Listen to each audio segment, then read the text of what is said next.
So Gannett.Partners is a resource that I wanted as an operator. I wanted it as an entrepreneur, and I wanted it as an investor, but I couldn't find it.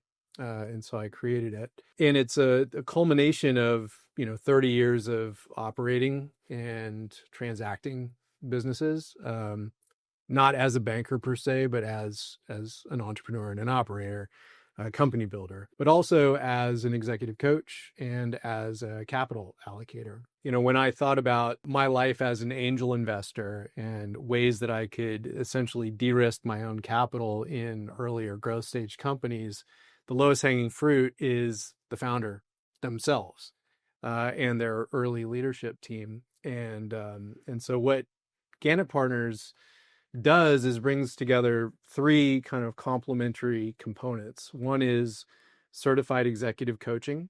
The second is operating advisory or company building, as we like to call it. And the third is capital. The role that capital plays there is aligning our incentives for the long term. So when we have a client that comes in either door, the coaching or the operating advisory door, when we have conviction that they have permission to win, we want to be on the cap table in some form, whether that's small or that's more significant.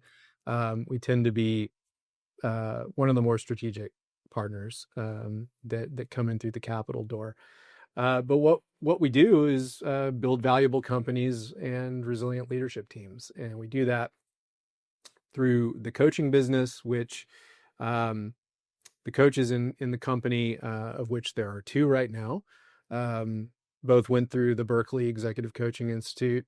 We're certified there. In fact, my operating partner in Lisbon and I met there while he was an executive at Gardner. And then after coaching each other for a couple of years, I was successful in talking him into leaping out of Gardner. And we'd built up a great level of trust there. But quickly after launching the business, kind of took that mindfulness approach to executive coaching from Berkeley and married it with an affiliation with the Institute of Coaching at Harvard Medical School, where I'm a fellow. Stefan is an affiliate. We're actively involved in sort of what we call cognitive behavioral coaching. So coaching research and kind of the neurology and the physiology of building resilience in a coaching context, in a business context. And then we bring that together with 30 years of operating experience. So hits, misses, a lot of misses, a couple great hits and a couple base runs. And that's what we consider the heart and mind of business, de-risking the heart and mind. And then we bring operating advisory to the table. And we think of that in the context of value and returns. So moving from the head into the body of the business and helping our partners accelerate certain aspects of their growth, whether that's brand strategy or go-to-market or strategic growth, which tends to include M&A or channel partnerships or other ways of co-opting or catalyzing growth, along with kind of building reputation and meaning for the executives, so that their successes, that they accrue their successes to their name, but their names accrue the successes to their corporate entity. And then capital kind of speaks for itself. But Gannett.Partners was launched at the end of 2023. Since launch, we've been growing about 100% year on year. This year, we're on path to meet that same growth goal if we hit our marks. We've now served clients in 10 countries and 15 industries, and have some fun announcements coming soon. And we're doing it all from Dallas because we're so bullish on this market and so happy to be in North Texas. You said multiple times permission to win. Yeah.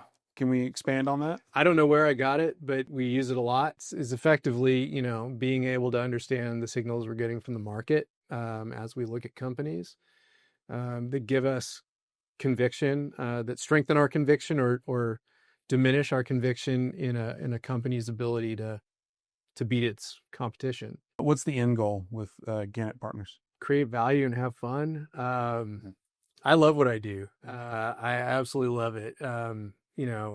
I've been working professionally since I graduated from college in 1995. Well, I've been working a lot longer than that. I'll put it that way. Whether it was selling Cutco cutlery Do you or remember your sales phrase? I don't remember Can the you sales pitch, phrase, sell me this knife? but yeah, right. But I can still cut a penny into a corkscrew with the scissors. So yeah, put me on the spot and I'll implement it faithfully. But yeah, 30 years of building and selling and hopefully not ruining too many companies along the way, and you know compounding all those different experiences to offer it to companies that are building or whose growth is stalled or are in need of a different direction.